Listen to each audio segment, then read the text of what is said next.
دوستانو دا مسلمانی ته په روان ګاډي کې دا غلط کار شروع دی. آیا تاسو وایئ چې په موږ باندې به د الله عذاب نه راځي؟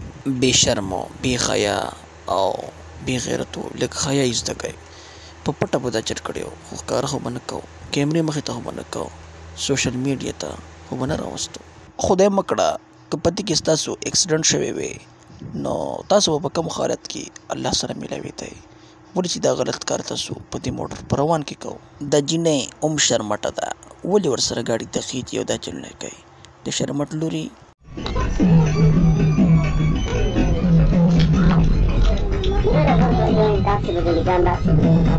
دا د کم اصلي لور دا ورسره ښه کوله او مخ ناسته ده او هغه سړی خپلو خانګو کې سملولی دی.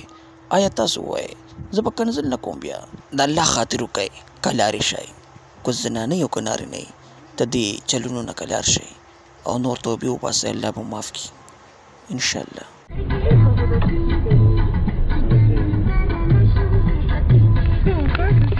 Tam na pozwolę.